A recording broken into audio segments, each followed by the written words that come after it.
तर सगळ्यांचं CR80W या चॅनलमध्ये तुमचं स्वागत आहे. तर आज आपण पाहणार वर्ग 8 chapter number 2 health and disease part 1. तर जे कोणी चॅनलवर नवीन असेल त्यांनी लगेच सबस्क्राईब करा, घंटा दाबायचा नक्कीच दाबा, लाईक करा, शेअर करा. चला तर आज आपण पाहणार आहे health and disease. Health means आरोग्य आणि डिसीज म्हणजे रोग. तर हेल्थ कशाला म्हणतात? तर health is state of complete physical, mental and social beingness and the not a merely and absence of any disease. तर फिजिकल आणि mental, social and well beginners as a not merely the absence of disease यालाच म्हणतात health. तर हेल्थची तुम्ही definition ध्यानात ठेवा. याचा अर्थ असा होतो, रोगाचा नुसता अभाव म्हणजे आरोग्य नव्हे, तर शारीरिक, मानसिक आणि सामाजिकरित्या पूर्ण सदृढ असण्याची स्थिती म्हणजे आरोग्य. तर हे तुम्ही लक्षात ठेवा. What is a disease? Disease कशाच म्हणतात? The condition of disturbance in a physical, psychological process of body is called as disease. रोग शरीर क्रियात्मक व मानसिक शास्त्रीयरित्या शरीरातील महत्त्वाच्या जैविक कार्यामध्ये अडथळा आणणारी स्थिती म्हणजे रोग होय. Each disease has its own specific symptom. तर प्रत्येक रोगाची विशिष्ट लक्षणे असतात. तसं टाईप्स ऑफ डिसीज. तर एक you have must have heard the names of various disease in is a diabetes. Diabetes म्हणजे मधुमेह. नंतर कॉमन कोल्ड, अस्थमा म्हणजे सर्दी, डाऊन सिंड्रोम दमा, हार्ट डिसीज हृदयविकार, डाऊन सिंड्रोम म्हणजे डाऊन संलक्षण, अस्थमा म्हणजे सर्दी नाही दमा, अस्थमा म्हणजे दमा आणि कॉमन कोल्ड म्हणजे सर्दी. Sorry. The reason and a symptoms of reason म्हणजे कारणे, सिम्टम म्हणजे लक्षणे of all the disease are different. To bring coordination scientific study of disease are called as follows. तर हे पहा टाईप्स ऑफ डिसीज. एक असते according to duration, according to reason, कारणानुसार आणि कालावधीनुसार. कॉर्निक डिसीज म्हणजे दीर्घकालीन रोग, ॲक्यूट डिसीज म्हणजे तीव्र रोग, अकॉर्डिंग टू कारणानुसार. हेरिडिटी ऑफ डिसीज, हेरिडिटरी म्हणजे अनुवांशिक रोग म्हणजे एक्झाम्पल डाऊन संलक्षण म्हणजे डाऊन सिंड्रोम, एक्वायर्ड म्हणजे उपार्जित रोग. इन्फेक्शन डिसीज म्हणजे संसर्गजन्य, नॉन इन्फेक्शन डिसीज म्हणजे संसर्गजन्य म्हणजे फैलणारा. डायबिटीज हार्ट डिसीज याला म्हणतात नॉन इन्फेक्शनवाला. कॉमन कोल्ड, फ्ल्यू, डेंग्यू हे ते इन्फेक्शन म्हणजे संसर्गानं फैलणारे. तर संसर्ग रोगाचे संक्रमक म्हणजे इन्फेक्शन डिसीजची आपण माहिती पाहूया. Disease spread through a combinated air, water, food, vector infects in other animal are called as infection disease. म्हणजे दूषित हवा, पाणी, अन्न किंवा वाहक कीटक व प्राणी याद्वारे पसरणारे रोग म्हणजे संसर्ग रोग. तर रोगाचे नाव ट्युबरक्लोसिस म्हणजे क्षय, मायक्रोबॅक्टेरियम न्यूबरक्युलाई. तर ट्युबरकुली याला म्हणतात जीवाणू, हे जीवाणू येतं तिच्यातले. तर spitting by a patient through air, रोगाच्या थुंकीतून हवेमार्फत प्रसार. Prolong contact with the sharing of materials of patient, रोगाच्या सानिध्यात दीर्घकाळ असणे, रोगाच्या वस्तू वापरणे याचा असं. नंतर काय कॉर्निक कॉप म्हणजे दीर्घ मुदतीचा खोकला. ब्लडी स्पिटिंग म्हणजे वजन कमी होणे. इमॅक्सिएशन डिफिकल्टी ब्रेथिंग म्हणजे श्वासोच्छ्वास करण्यात तकलीफ होणे. हे झाले सिम्पटम म्हणजे लक्षणे. प्रिव्हियस अँड ट्रीटमेंट, उपाय काय करावे? BCG वॅक्सिन घ्यायची. Isolation and patient regular medicine or like dot म्हणजे BCG लसपासून घ्यावी. रुग्णास इतरापासून वेगळे ठेवावे. नियमित औषध घ्यावे. ड्युटी हा उपचार पूर्ण व नियमित घ्यावा. नंतर एक आहे हेपॅटिटिस. हेपॅटायटिस म्हणजे कावीळ. याचे विषाणू काय काय असतात? याचे कारक म्हणजे हेपॅटायटिस व्हायरस ABCDE हे व्हायरस आहेत एक प्रकारचे. तर त्यांचे संक्रमण कुठून होते याचं? तर याचं संक्रमण होते कंटेन इन वॉटरमधून होते. Sharing the needles blood in transfusion म्हणजे रक्त आपण एकमेकाला देतो त्यानं पण होऊ शकते कावीळ. तर anorexia, yellow urine, general weakness, nausea, vomiting, grey stool म्हणजे भूक मंदावणे, गर्द पिवळे लघवी, थकवा, मळमळ, उलटी, राखाडी, विष्ठा, मल इत्यादी. ड्रिंकिंग बॉइल्ड वॉटर याचे म्हणजे याच्यावर उपचार काय करायचे? ड्रिंकिंग म्हणजे उकळलेलं पाणी प्यायचं. नंतर डायसेंट्री म्हणजे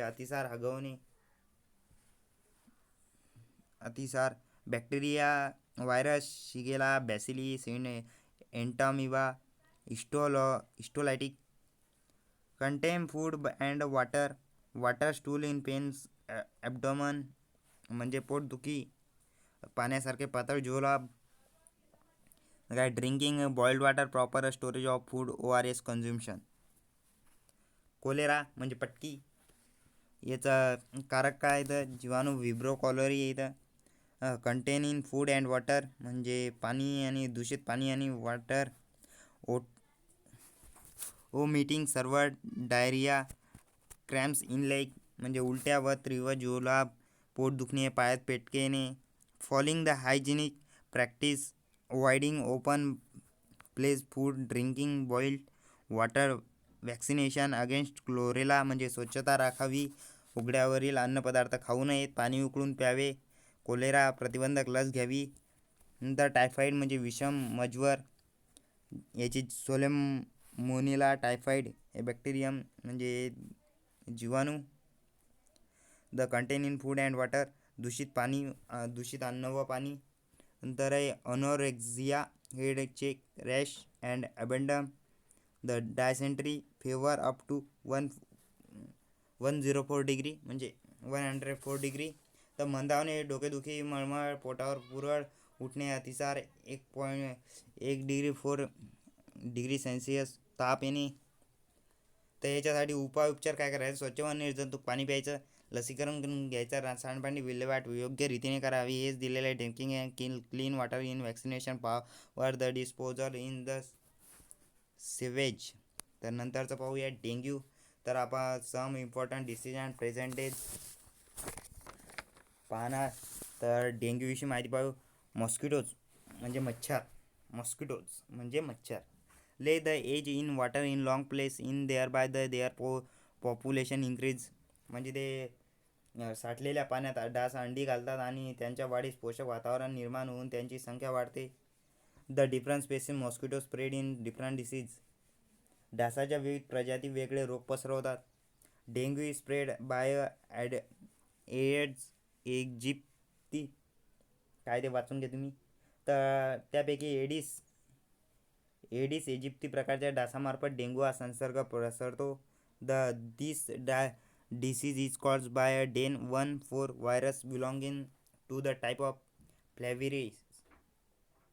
तर सिम्पटम म्हणजे याचे लक्षणे acute fever and headache, vomiting म्हणजे तीव्र ताप, तीव्र डोकेदुखी, उलट्या होणे. Number 2 pains in eye socket is very prominent symptom म्हणजे सर्वात महत्त्वाचे म्हणजे डोळ्यांना खोबविणे, दुखणे. Number 3 decrease in platelet count that may lead to internal haemorrhage म्हणजे रक्तातील रक्तबिंबिका प्लेटलेट्स यांचे प्रमाण कमी होणे, त्यामुळे शरीरात अंतर्गत रक्तस्राव होणे. तर आता नंतरचं पाहू. तर swine flu reason of infection. Swine फ्लूचे कारणे. स्वाईन फ्लू संसर्ग डुक्कर या प्राण्याद्वारे तसेच माणसाद्वारे पसरतो. Infection in swine flu occurs in the pigs and human. Virus swine flu spread in through the secretion and nose, throat and saliva म्हणजे swine फ्लूच्या विषाणूचा प्रसार रोगाच्या नाकातील व घशातील स्त्राव, थुंकीतून होतो. The symptom of swine flu. तर स्वाईन फ्लूची लक्षणे डिफिकल्टी अँड ब्रेथिंग म्हणजे धाप लागणे, श्वसनाला अडथळा निर्माण होणे, sore throat in body pains खवखवणे व शरीर दुखणे. तर आता आपण पाहणार AIDS acquired immunodeficiency syndrome. This disease is caused by a HIV human immunodeficiency virus. याचा लॉंग फॉर्म आहे HIV चा. तर in this disease victim may suffer for various the disease due to progress weakening natural immunity. Diagnosis AIDS cannot be confirmed without test in medical laboratories. ELISA test is your paper in diagnosis system. AIDS are present person specific. तर AIDS हा acquired इम्युनोडिफिशियन्सी syndrome हा रोग आहे. HIV human इम्युनोन्स deficiency virus आहे. या विषाणूमुळे यामध्ये मानवाची नैसर्गिक रोग प्रतिकारशक्ती दुर्बल झाल्याने त्याला विविध रोगांची लागण होते. वैद्यकीय प्रयोगशाळेत केलेल्या चाचणीत निष्पन्न झाल्याशिवाय एड्सचे निदान निश्चित करता येत नाही. त्याचे नेमके निदान करण्यासाठी इलिसा ही टेस्ट चाचणी करणं पडते. एड्सची लक्षणे व्यक्तीचा पक्ष असतात. तर नंतर रेबीज इन्फेक्शन थ्रू ॲनिमल प्राणी इन्फेक्शन. रेबीज नंतर काय म्हणते, rabies this is the viral disease. It occurs due to the bite of the infected dog, rabbit, monkey, cat. Virus enter the brain win nervous. म्हणजे rabies हा जन्य रोग आहे. हा रोग संसर्ग झालेल्या कुत्रा, ससा, माकड, मांजर इत्यादी चावल्यानंतर होतो. या रोगाचे विषाणू मज्जातंतू वाटे मेंदूत प्रवेश करतात. Hydrophobia in one of the important symptom of this disease.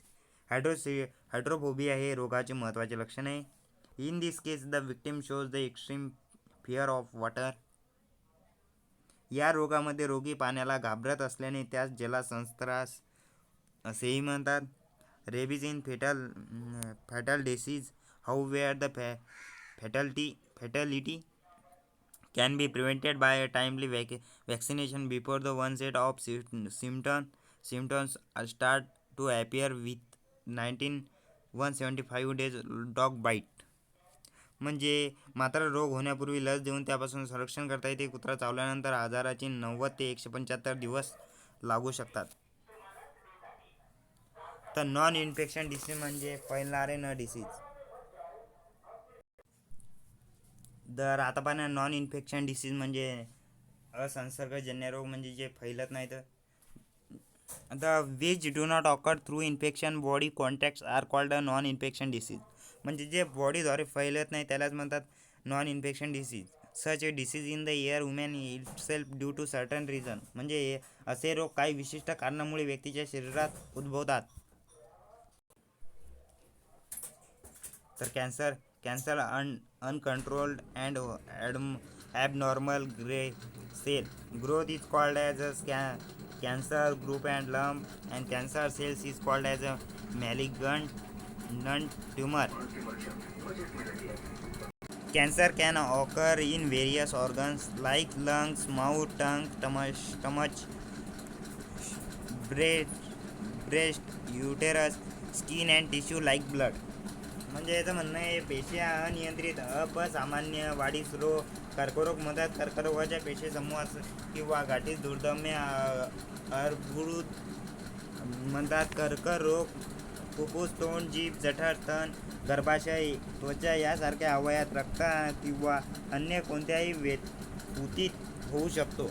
आता याची कारणे पाहूया. म्हणजे reasons: consumption of tobacco, gutkha, smoking, alcoholism, lack of fibre content, fruit and leafy vegetables in food. म्हणजे तंबाखू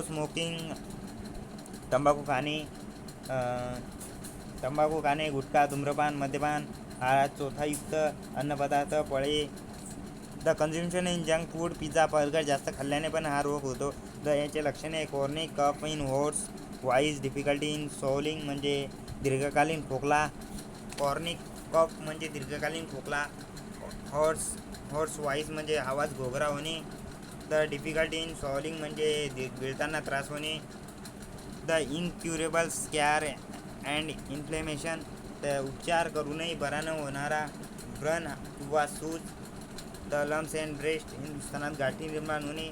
द अनएक्सप्लेन वेट लॉस म्हणजे अकारण वजन घटणे. तर आता आपण पुढचं पाहूया. तर आता आपण पाहणार डायबिटीज पाहणार आहे. तर the hormone the insulin the produce in the pancreas control level in sugar glucose in blood. The insulin in the secreted in law. The quantity glucose level contact cannot be controlled. This disorder is called as diabetes. Diabetes कशाला म्हणतात? तर स्वादुपिंडात निर्माण होणारे insulin सह प्रेरक रक्तातील glucose साखरेच्या प्रमाणावर नियंत्रण ठेवते. इन्सुलिनचे प्रमाण कमी झाल्यास साखरेचे प्रमाण नियंत्रित होत नाही. या विकाराला मधुमेह म्हणतात. Symptom cannot be ignore. तर या लक्षणाकडे दुर्लक्ष करणे योग्य नाही असा याचा सिम्पटम आहे. Which can not be ignore. The frequent the urination at night increase the obesity और weight loss. The reason for diabetes heredity, obesity, lack of physical exercise, mental stress. म्हणजे अनुवंशिकता, आतील लठ्ठपणा, व्यायाम, कष्टाचा अभाव, मानसिक ताण यामुळे याचे लक्षणे. तर आजचा व्हिडिओ झाला. तर पार्ट रिव्ह्यू बघायचा असेल तर आमच्या चॅनलला सबस्क्राईब करा, घंटी दाबायला विसरू नका.